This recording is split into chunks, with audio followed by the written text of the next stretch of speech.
বুঝতে পেরেছেন যে আমার ঘটনা ধরে ফেলছে। এইবার সাগরেদ ওস্তাদকে ডেকে বলতেছে, ওস্তাদ জি, আমি আমার জীবদ্দশায় 100টা মাসাইল আমার আনকমপ্লিট ছিল।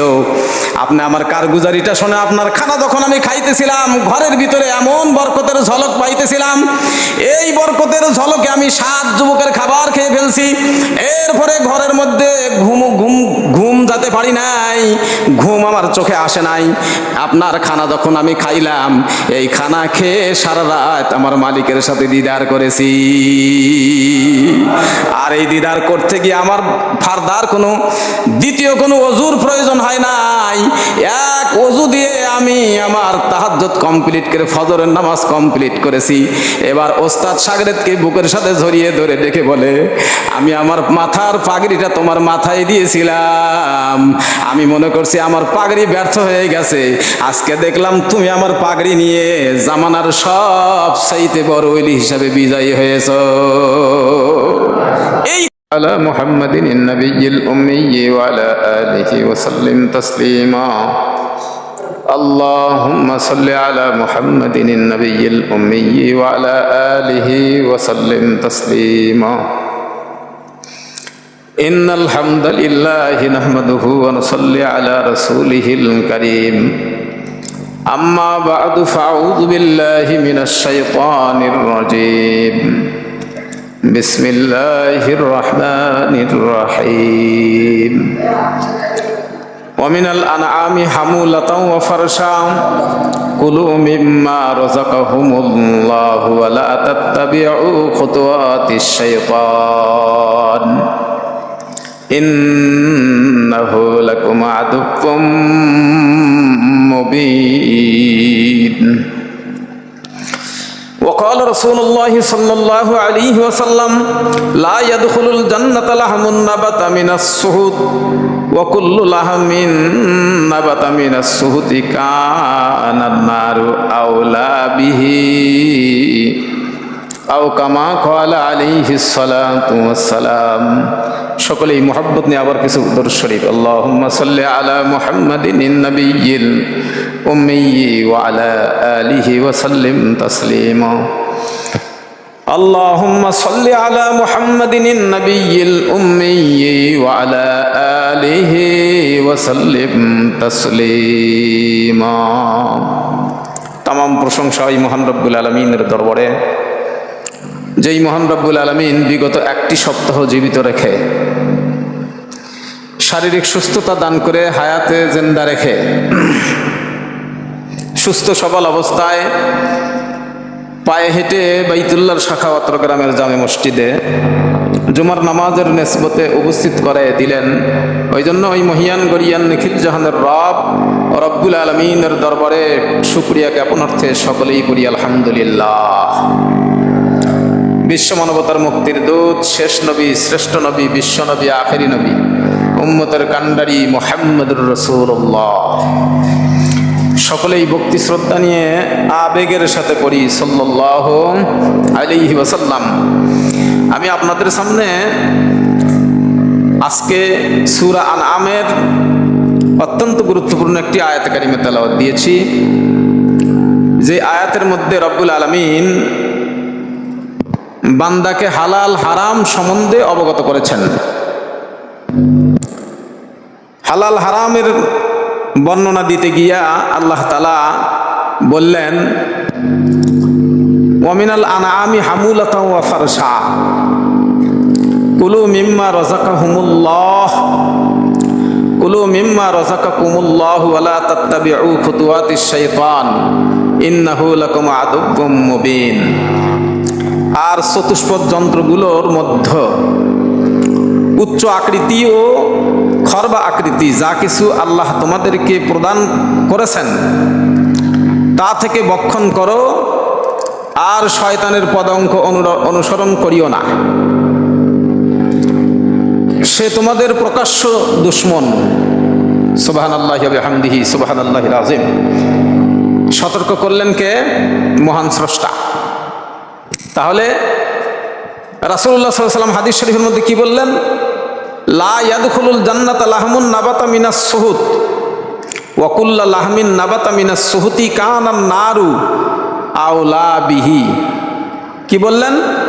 হারাম উপায়ে অর্জিত সম্পদ দ্বারা উৎপন্ন প্রত্যেক গোশতের টুকরা জাহান্নামের ওই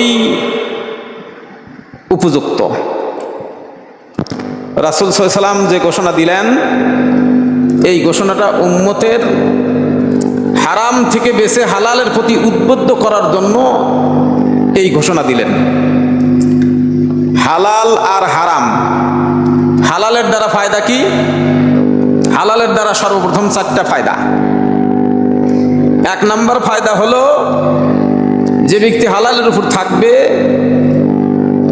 আল্লাহ তাআলা তাকে মহান স্রষ্টার ইবাদত থেকে কখনো গাফেল করবে না। সুবহানাল্লাহ বলেন।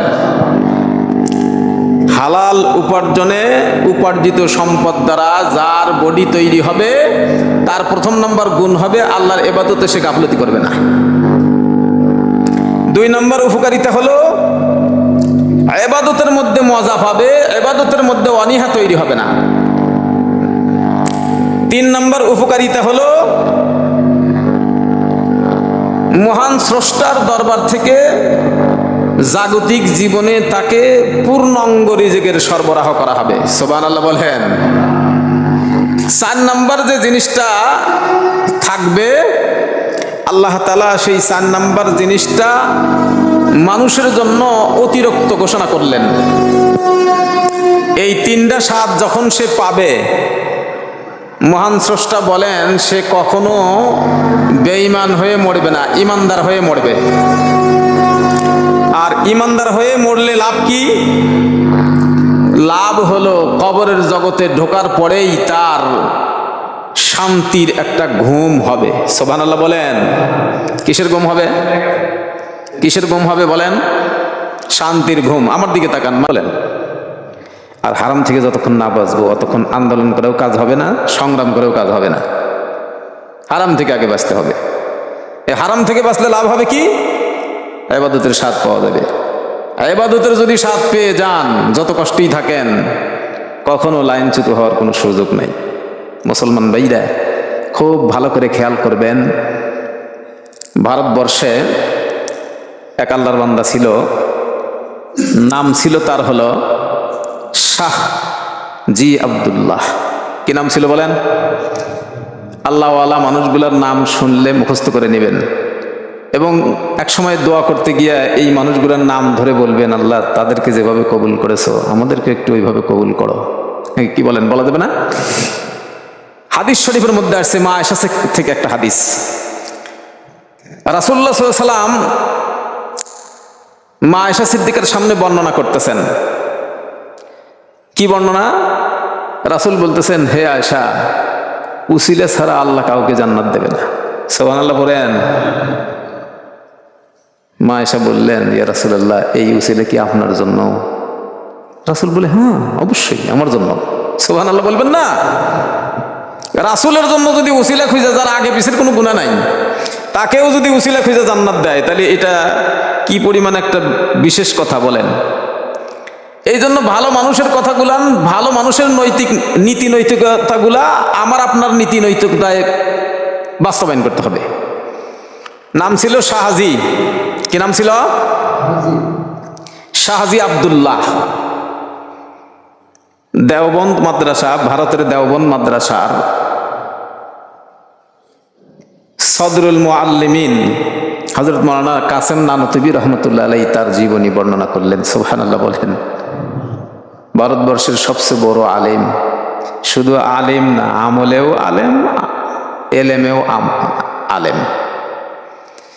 সমস্ত ওলামা ইকরামের উদ্দেশ্য ছিল একটা, এবং 4 জন ইমাম সাহেবেরও উদ্দেশ্য তাই ছিল, কি করে আলেমের তারাক্কি করা যায় আর আমলের তারাক্কি করা যায়, জ্ঞানের তারাক্কি আর দাসত্বের তারাক্কি। সুবহানাল্লাহ বলেন। এই চিন্তা চেতনা প্রত্যেকটা ইসলামিক স্কলারদের ছিল। তাতে লাভ হয়েছে কি? আধ্যাত্মিক জীবন বিজয়ী লাভ করেছেন। সুবহানাল্লাহ। যার আধ্যাত্মিক জীবন আছে এই মানুষটা কখনো পথচ্যুত হবে না। তার জ্বলন্ত প্রমাণ বাংলাদেশেও বহুত আল্লাহওয়ালাদের দৃশ্য আমরা দেখতে পারলাম। মুসলমান ভাইরা খুব খেয়াল করবেন, নাম হলো শাহজি আব্দুল্লাহ। হযরত মাওলানা কাসেম নানতুবি রহমতুল্লাহ আলাইহি বলেন যে এই শাহজি আব্দুল্লাহ উনি সোর্স অফ ইনকামের জন্য একটা ব্যবসা করতেন। ব্যবসাটা হলো সামান্যতম জমি ছিল, সেই জমিতে ঘাস আবাদ করত। কি আবাদ করত? ঘাস। এই ঘাস আবাদ করে প্রতিদিন পরিমাপ মতে 2-3 আটি ঘাস কাটত। এটা বাজারে নিয়ে যায় 6 পয়সা বিক্রি করত। বলেন কয় পয়সা? 6 পয়সা। এই 6 পয়সা বিক্রি করে 2 পয়সা দিয়ে বাল বাচ্চা নিয়ে জীবিকা নির্বাহ করত, আর 2 পয়সা তাৎক্ষণিক আল্লাহর রাস্তায় ব্যয় করত, আর 2 পয়সা প্রভিডেন্ট ফান্ডে রেখে দিয়ে উনি নিয়ত করত যে আল্লাহওয়ালা কিছু ওলামায়ে কেরাম, কিছু বান্দাদেরকে নিয়ে এসে আমি মেহমানদারি করব। সুবহানাল্লাহ বলেন। মুসলমান ভাইরা আমার, হযরত মাওলানা কাসেম নানতুবি রহমতুল্লাহ আলাইহি তার সমকালীন বিশ্ব নামক কিতাবের ভিতরে লেখেন,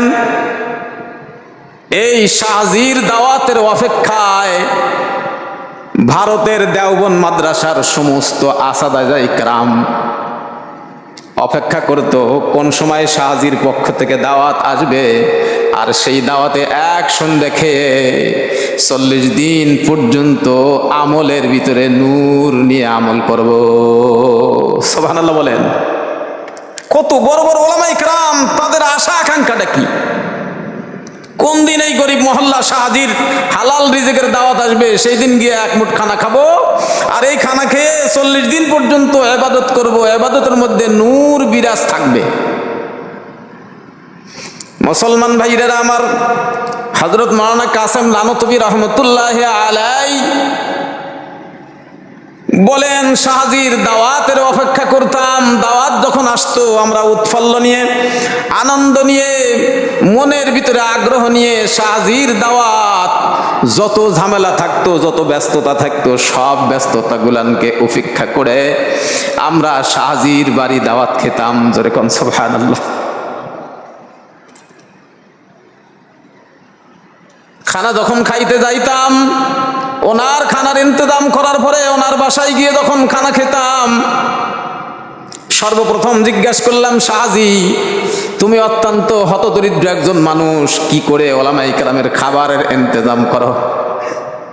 শাহজি ডেকে বলে, হুজুর আমি যখন জমিনে ঘাস বপন করি, এই ঘাসগুলো যখন বড় হয়, আমার প্রথম থেকে নিয়ত থাকে 3 কাজে ব্যয় করব। সুবহানাল্লাহ বলেন। মুসলমান ভাইরা আমার, যা ইনকাম করেন, যা কিছু করেন, এই ইনকামের টাকাগুলান, সম্পদগুলান যদি 3 খাতে ব্যয় করতে পারেন, আল্লাহ রাব্বুল আলামিন আপনার সম্পদের সিকিউরিটি দান করবেন। আপনার সম্পদের মধ্যে কোনো ঝই ঝামেলা হবে না, বালা মুসিবত আসবে না। শাহজি বলেন, আমি 3 আটি ঘাস নিয়ে যাই, এই ঘাসগুলা বাজারে বিক্রি করি 6 পয়সা, এর মধ্যে 2 পয়সা আমার বিবি বাল বাচ্চার জীবিকা নির্বাহের জন্য খরচ করি, আর 2 পয়সা আমি প্রভিডেন্ট ফান্ডে রেখে দেই।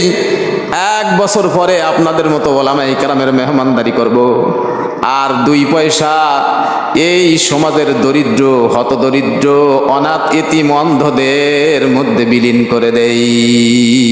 সুবহানাল্লাহ বলেন।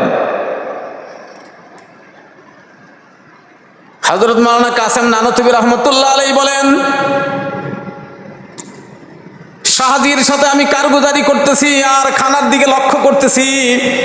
শাহজির ঘরের ভিতরে যখন খানা খাইতেছিলাম, মনে হতো যেন আসমান থেকে বরকতের ঝলক ওই শাহজির খাবারের প্লেটে অবিরাম ভাবে আল্লাহ রাব্বুল আলামিন বর্ষণ করেছে।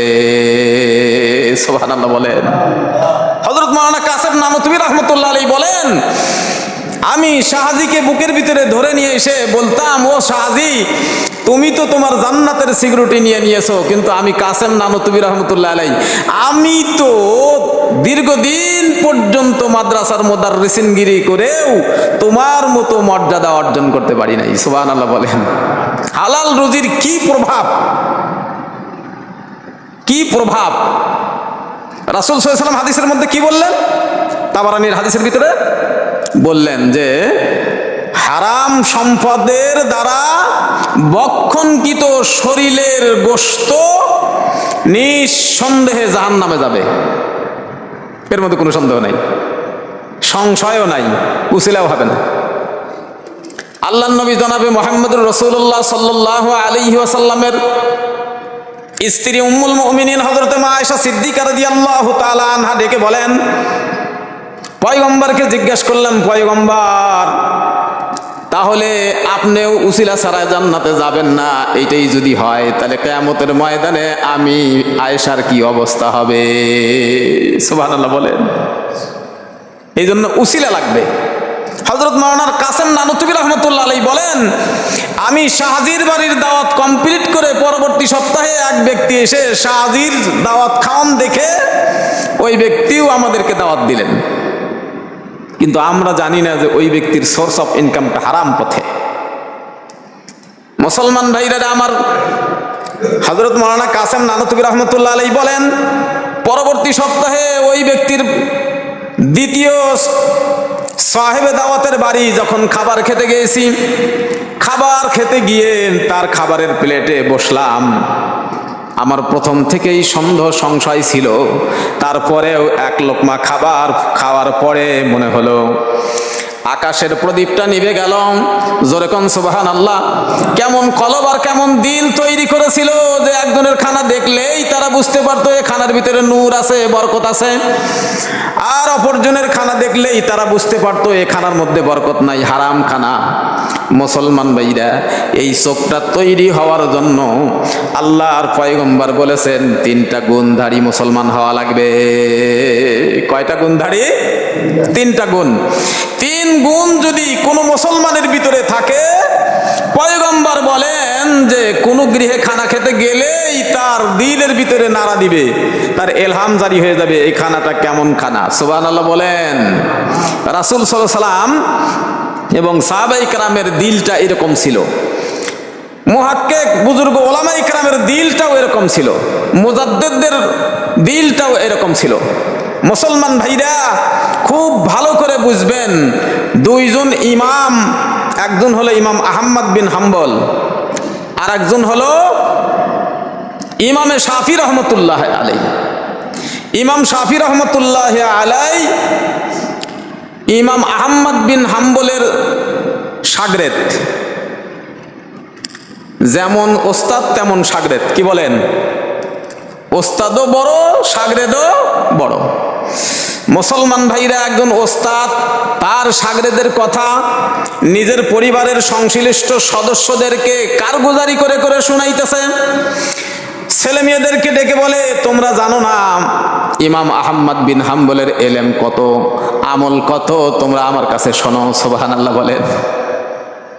অথচ উনি হলেন ইমাম আহমদ বিন হাম্বলের ওস্তাদ। ওস্তাদ হয়ে ছাত্রর কারগুজারি শোনাচ্ছে। ছেলেরা তার কারগুজারি শুনে বাবাকে ডেকে বলল, বাবা তাহলে দেখেন একটা কাজ করেন, যদি এমন একজন বড় বুজুর্গ আল্লাহর ওলি হয়ে থাকে তাহলে তাকে তো একটু দেখলেও আমরা সেখান থেকে বিশেষ কিছু অর্জন করতে পারবো। যেরকম সুবহানাল্লাহ। ছেলেরা বলল, আব্বু তাহলে ওনাকে একটু দাওয়াত করেন, আমাদের বাসায় আসুক। সুবহানাল্লাহ বলেন। মুসলমান ভাইরা খুব খেয়াল করে শুনবেন, কি আশ্চর্যতম ঘটনা একটু খেয়াল করেন। হালাল রুজির বরকতের কি মুআজিজা, কি ইজ্জত, কি সম্মান, কি তারাক্কি তাদের ভিতরেই আল্লাহ পাক দিয়েছিল যারা অর্জন করতে পেরেছে। মুসলমান ভাইরা, ইমাম আহমদ বিন হাম্বল ইমামে শাফি রহমতুল্লাহ আলাইহি ইমাম আহমদ বিন হাম্বলকে দাওয়াত দিল, বাবা বহুত দিন হলো তোমার সাথে আমার সাক্ষাৎ হয় না, তবে তুমি একটু সময় করে আমার বাসায় আসতে পারবা না? কে দাওয়াত দিচ্ছে? ওস্তাদ শাগরেদকে। আর আমাদের ভিতরে ওস্তাদ আর শাগরেদ যে বাজার, এ যদি শোনেন তাহলে ঘৃণা করেই শেষ করে দিবেন। তাদের নীতি নৈতিকতা কেমন ছিল দেখেন, আর তাদের পর্যায়টা কেমন, তাদের এলেম কত, আমল কত। যার যত এলেম হবে আমল হবে সে অত বিনয়ী হবে। সুবহানাল্লাহ বলেন। মুসলমান ভাইরা, এলেম বেশি হবে আমল থাকবে না, শয়তানের মতো সেই লোকটা পথচ্যুত হয়ে যাবে। শুধু এলেমের দাম নাই, আমলও থাকতে হবে, আবার আমলও থাকতে হবে, এলেমও থাকতে হবে। মুসলমান ভাইরা আমার, ইমামে শাফি রহমতুল্লাহ আলাইহি আহমদ বিন হাম্বলকে দাওয়াত দিলেন তার গৃহে। ছাত্র শাগরেদ ওস্তাদের দাওয়াত পেয়ে সদাই সংবর্ধনা দিয়ে, ওস্তাদের দাওয়াত সদাই সংবর্ধনা দিয়ে কবুল করলেন। জোরে কোন সুবহানাল্লাহ। দাওয়াত গ্রহণ করে বললেন, ঠিক আছে হুজুর, আমি অমুক সপ্তাহে অমুক তারিখে আপনার বাসায় চলে আসব। সুবহানাল্লাহ বলেন। এবার ইস্তেকবাল জানানোর জন্য ওস্তাদ শাগরেদের জন্য সংশ্লিষ্ট কিছু ব্যক্তিবর্গকে নিয়ে রাস্তায় নেমে এসে তাকে ইস্তেকবাল জানানোর জন্য, সংবর্ধনা জানানোর জন্য প্রস্তুতি নিয়ে ফেললেন। জোরে কোন সুবহানাল্লাহ।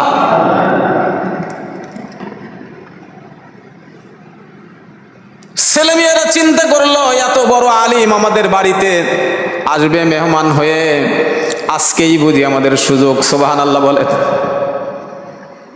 ও মুসলমান ভাইরা, ইমামে আহমদ বিন হাম্বল রহমতুল্লাহ আলাইহি রওনা হয়ে গেলেন। আসতেছেন। ইমাম আহমদ বিন হাম্বল প্রতিমধ্যে থাকা অবস্থায় ইমামে শাফি রহমতুল্লাহ আলাইহি তার পরিবারের সদস্য সহ আরো কিছু অনুসারীকে নিয়ে রাস্তায় গিয়ে ইস্তেকবাল জানানোর জন্য রেডি হয়ে গেলেন, দাঁড়িয়ে গেলেন। ইমাম সাহেব আসতেছে, বহু দূর থেকে আসতেছে। মুসলমান ভাইরা আমার, উনি আসলেন, ওনাকে সাথী সঙ্গী সহ ইস্তেকবাল জানালেন, বাসায় নিয়ে গেলেন। ওযু ইস্তেনজা ছেড়ে আল্লাহর ওলি ইমাম আহমদ বিন হাম্বল নামাজের মধ্যে দাঁড়িয়ে গেলেন, নামাজ কমপ্লিট করলেন। মুসলমান ভাইরা নামাজ কমপ্লিট করে নামাজরত অবস্থায় আল্লাহর সঙ্গে পরামর্শ করে নিলেন। জোরে কোন সুবহানাল্লাহ। পরামর্শ করলেন। ইমাম আহমদ বিন হাম্বল কি পরামর্শ করলেন? কেন পরামর্শ করলেন? পরামর্শ করলেন হলো, যেহেতু উনি ওনার ওস্তাদের বাসায় আসছেন, উনি হলেন শাগরেদ, আর ইমামে শাফি রহমতুল্লাহ আলাইহি হলো তার ওস্তাদ। ওস্তাদের বাড়িতে শাগরেদ কেমনে ওঠা বসা করবে, এটা মালিকে মুলুকের সাথে মাশওয়ারা হয়ে গেল। জোরে কোন সুবহানাল্লাহ। মাশওয়ারা কোন বাগুরু হে সালেহীন। মুসলমান ভাইরা, নেককার মুত্তাকিনদের স্বভাব চরিত্র হলো যে কোনো কাজের মাশওয়ারা করা। এই মাশওয়ারা করলেই তার মধ্যে বরকত এসে যায়। বরকত দেওয়ার মালিক কে? জোরে বলেন আল্লাহ। বরকত দিয়ে পুরা করে দেন। বরকতে লাভ হয় কি? প্রথম লাভ হলো জাগতিক কোনো মুসিবত তাকে গ্রাস করতে পারবে না। সুবহানাল্লাহ বলেন। বরকতের প্রভাবগুলা তার শরীর থেকে শুরু করে পরিবারের সকল সদস্যের উপর পড়ে যাবে। এই বরকতের ছোঁয়া যদি কোনো মানুষের উপর পড়ে যায়, আল্লাহ রাব্বুল আলামিনের দরবারে তার হেদায়েতের দরজা বন্ধ হবে না। সুবহানাল্লাহ বলেন। হেদায়েতের দরজা যদি কোনো মানুষের বন্ধ হয়ে যায় আবু জেহেলের মতো, তাহলে বুঝবেন কি ঠেলা। আর হেদায়েতের দরওয়াজা যদি চালু থাকে, তওবা যদি তোমার আমার কবুল হয়ে যায়, এই তওবা ইস্তেগফার কবুল হলে আল্লাহ রাব্বুল আলামিন ইমামদের সাথে আমাদেরকে হাসর করাবে। সুবহানাল্লাহ বলেন। ইমামদের সাথে। এই ইমামগণ কেমন ইমাম? এই ইমামে শাফি রহমতুল্লাহ আলাইহি কিতাবের ভিতরে আসছে, ওনার শাগরেদ ওনার কারগুজারি করেছে, উনি করে নাই। ওনার শাগরেদ বলেছে, আমার ওস্তাদ জি আমারে 80 বার আল্লাহকে দেখার এই দৃশ্য বলিয়েছেন, বর্ণনা করেছেন। জোরে কোন সুবহানাল্লাহ। মুসলমান ভাইরা, কেমন ইমাম ছিল? আল্লাহর সাথে কতবার দেখা হয়েছে? আমার আপনার হয়েছে 2-1 বার এখনো? কেন কেন হলো না বলেন? এই 3টা আমল আমাদের নাই।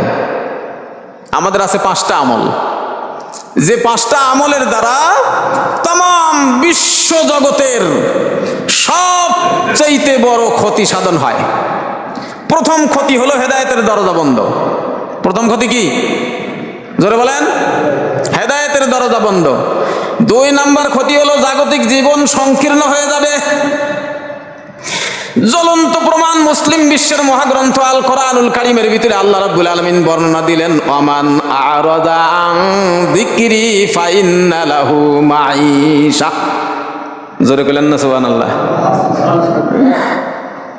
মুসলমান ভাইরা, একটু আল্লাহর শুকরিয়া জ্ঞাপন করেন, জবান খোলেন, একটু ঘন ঘন বলেন।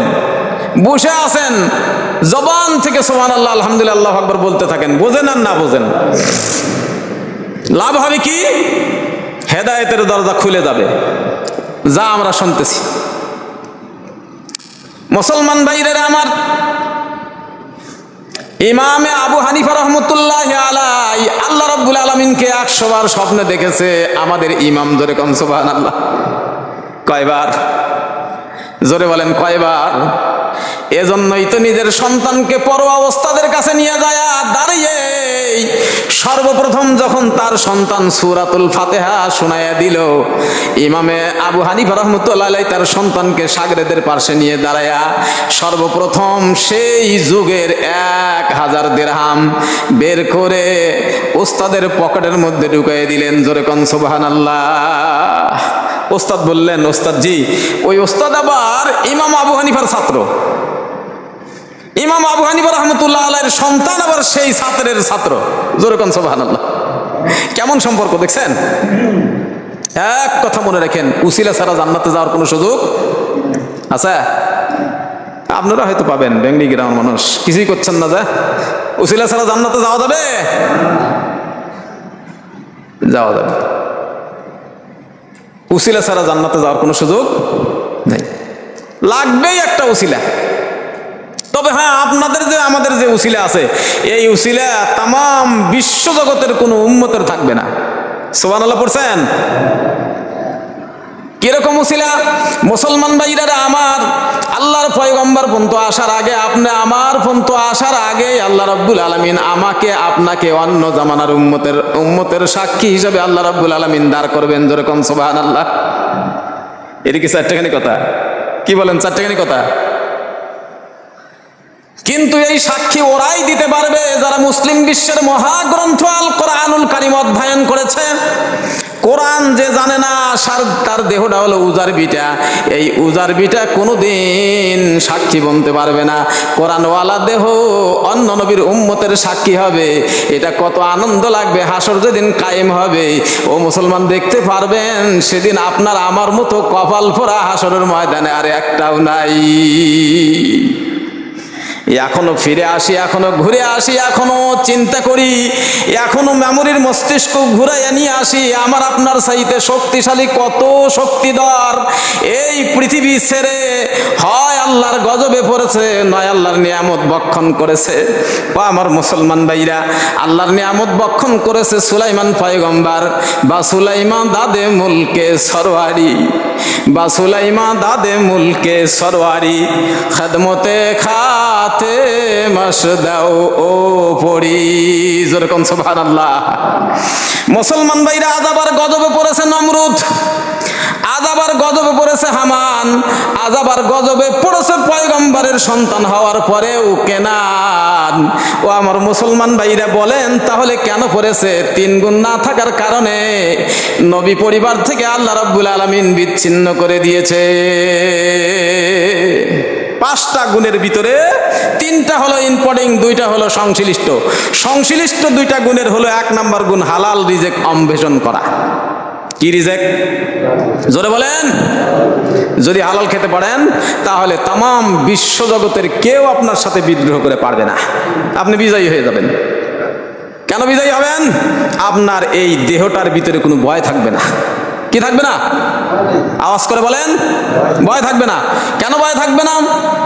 সব সময় আপনার দিল সাক্ষী দেবে দুনিয়াতে বেঁচে থাকার চাইতে আল্লাহর দ্বীনের রাস্তায় যদি জীবনকে উৎসর্গ করতে পারি, এর চাইতে প্লাস আর আমার জন্য হতে পারে না। কারণ আপনার দিল সব সময় উৎফুল্ল থাকবে, অন্তরে আনন্দ থাকবে, মনের মধ্যে প্রফুল্লতা থাকবে। ও আমার মুসলমান ভাইরা, আপনার চোখ নূরে নূরান্বিত হয়ে যাবে। আপনার আমলের পরিধি আল্লাহ রাব্বুল আলামিন আপনার চর্ম চোখ দিয়েই পরিদর্শন করাবে। ইমামে আহমদ বিন হাম্বল রহমতুল্লাহ আলাইহি, ইমামে আহমদ বিন হাম্বলের শাগরেদ ইমামে শাফি রহমতুল্লাহ আলাইহির বাসায় উপস্থিত। মুসলমান ভাইরা, ছেলেরা বুদ্ধি করে এই ইমাম সাহেবকে যখন রেস্ট হাউসে দিছে, বুদ্ধি করে ঘরের দরজায় এক বদনা পানি রেখেছে। দেখেন ইমাম শাফি রহমতুল্লাহ আলাইহির ছেলেরা আবার কত বড় আলেম, ওনাকে টেস্ট করতেছে। যত বড় আলেমই হোক, যত বড় পীরই আসুক, আগে পরীক্ষা করবেন তার ভিতরে 3টা গুণ আছে নাকি, নইলে আগেই কিন্তু ঘরের ভিতরে নেওয়া যাবে না। মুসলমান খুব খেয়াল করবেন কেমন ইমাম আর কেমন সন্তান। ইমাম আহমদ বিন হাম্বল ইমামে শাফি রহমতুল্লাহ আলাইহির বাড়িতে এসে পৌঁছে গেছেন। এবার সন্তানেরা বাপের কাছে শাগরেদের কারগুজারি শুনেছে, এরপরে সন্তানেরা তার অন্তরকে প্রশান্তি করেছে। তবে চিন্তা করছে যে আমার আব্বু তো সহজ সরল মানুষ, এই শাগরেদ কেমন একটু টেস্ট করা দরকার। কি বলেন, দরকার না? এই টেস্ট করার জন্য এক বদনা পানি নিয়ে ওই যে কামরায়, যে রুমে তাকে রেস্ট করার জন্য দিছে, ওই রুমের সামনে রেখেছে। মুসলমান ভাইরা আমার, খানা সামনে নিয়ে গেছে, মেহমানদারি শুরু হয়ে গেছে। ইমামে আহমদ বিন হাম্বল ইমামে শাফি রহমতুল্লাহ আলাইহির দস্তরখানায় যখন খানা খাচ্ছে, খানা খাওয়ার আগে আল্লাহর সাথে মাশওয়ারা করে নিয়েছে। এইবার ইমাম আহমদ বিন হাম্বল যখন খানা খাচ্ছে, খানার ভিতরে দেখে আসমান থেকে জমিন পর্যন্ত আল্লাহর নূরের ঝলক নামায় দিয়েছে। সুবহানাল্লাহ বলেন, একটু জোরে সুবহানাল্লাহ বলেন। এই অবস্থান দেখে শাগরেদ চিন্তা করলো, এই খানা যদি আজকে ছুটে যায় আর এই খানা যদি কম খাই, তাহলে তো আমার লাভ হবে না। এই খানা যতদিন খাবো, যতদিন আমার ভিতরে থাকবে, আমি অতদিন না খেয়েও যদি থাকি, আমার ইবাদতের মধ্যে নূর পয়দা হবে। এই মনে করে শাগরেদ ওস্তাদের বাসায় সুন্দর সুশ্রীভাবে খানাগুলান খাচ্ছে। ও আমার মুসলমান ভাইরা, যেই খানা নিয়ে আসছে 7 জন মানুষ খাবে, ইমাম আহমদ রহমতুল্লাহ আলাইহি বসে আছেন। এবার ইমাম আহমদ বিন হাম্বল ইমাম শাফি রহমতুল্লাহ আলাইহির সামনে বসে এই 7 যুবকের খাবার একজনই খেয়ে ফেলছে। যেরকম সুবহানাল্লাহ।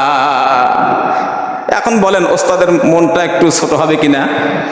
এবার ওস্তাদের ছেলেরা চিন্তা করতেছে, আল্লাহ এই কোন মেহমান আসলো, এই তো শুনছি এত বড় একজন মুজাদ্দেদ, এত বড় একজন ইমাম, এত বড় একজন কিয়াসি মানুষ, আল্লাহওয়ালা মানুষ, এত খানা খায় নাকি? সুবহানাল্লাহ পড়বেন না? মুসলমান ভাইরা চিন্তা করতেছে, এমন রাক্ষসা মেহমান আসলো, কিন্তু তার পিছনে আবার আল্লাহর ওলি নাম পড়ানো, এটা কি করে হয়? এইরকম খানা খাইলো কেন? বুঝবো পরের দিন। আগের দিন আবার টেস্ট করার জন্য দ্বিতীয় টেস্ট যেটা করেছে, ইমাম সাহেব যে ঘরে শুয়েছে সেই ঘরের দরজায় এক বদনা পানি রেডি করে দিয়েছে। যেরকম সুবহানাল্লাহ। মুসলমান ভাইরা সারা রাত ইমাম আহমদ বিন হাম্বলের চিত্রগুলান দেখতেছে। ইমাম শাফির ছেলে মেয়েরা তারা চিন্তা করে, কি করে এত বড় ইমাম হলো, সর্বপ্রথমে এত খানা খাইলো কেন? পানির বদনা সামনে দিয়ে রেখেছে। এইবার সারা রাত দেখেছে ইমাম সাহেবের কোনো সারা শব্দ নাই। ইমাম সাহেব খানা খেয়ে তো যায় নামাজে দাঁড়িয়ে গেছে। মুসলমান ভাইরা আমার, হালাল রুজির বরকতটা কেমন বরকত হয়? 3 জায়গায় ইবাদতে বরকত হয়, আপনার পরিবারে বরকত হবে, আপনার আখেরাতে বরকত হবে। এবার লেগে গেছে ইমাম আহমদ বিন হাম্বল যায় নামাজে দাঁড়িয়ে আল্লাহকে ডাকা শুরু করে দিয়েছে। কিতাব প্রমাণ করে, ইমাম আহমদ বিন হাম্বল তার কিতাবের ভিতরে লেখে, এইবার তার কিতাবের ভিতরে লিখতেছে, আমি যখন যায় নামাজে দাঁড়িয়ে গেলাম, আকাশ থেকে নূরের ঝলক আমার পর্যন্ত আল্লাহ রাব্বুল আলামিন আমারে পৌঁছায়া দিল। আমি দীর্ঘকাল গবেষণা করে 100টা মাসাইল আমার আনকমপ্লিট ছিল। আমি যখন ঘুমের ঘর থেকে উঠে যায় নামাজে দাঁড়িয়ে পড়লাম, আমার ঘুম হলো না, এক চেতনায় আমি আমার সারা রাত কাটিয়ে দিয়ে, তাহাজ্জুদ কাটিয়ে দিয়ে ফজরের নামাজ কমপ্লিট করে ফেললাম। সুবহানাল্লাহ বলে। এবার ফজরের নামাজ কমপ্লিট করে ইমাম সাহেব রেস্টে গেছেন। ও আমার মুসলমান ভাইরা, এইবার ইমাম আহমদ বিন ইমাম শাফি রহমতুল্লাহ আলাইহির ছেলেরা ইমাম সাহেবকে ডেকে বলতেছে, আব্বা কি ইমাম নিয়ে আসলেন, কি আল্লাহওয়ালা, বুঝতে পারলাম না, পানির বদনা অমনেই আছে, খাবার খেলো রাক্ষসের মতো, এটা আবার কেমন ইমাম আর আপনি কেমন ওস্তাদ, বুঝতে পারলাম না। এইরকম সাগরেদের কারগুজারি আর গুণ গরিমা আমাদের কাছে বর্ণনা করেন। মুসলমান ভাইরা আমার, হাঁটি হাঁটি পা পা করে ইমাম আহমদ বিন হাম্বল ইমাম শাফি রহমতুল্লাহ আলাইহি ঘরের দরজায় গিয়ে ইমাম সাহেবকে ডাক দিয়ে বললেন, ও আমার সাগরেদ, আমি তো জানি তুমি এমন একজন মুজাদ্দিদ, এমন অলস হইলা কেমনে?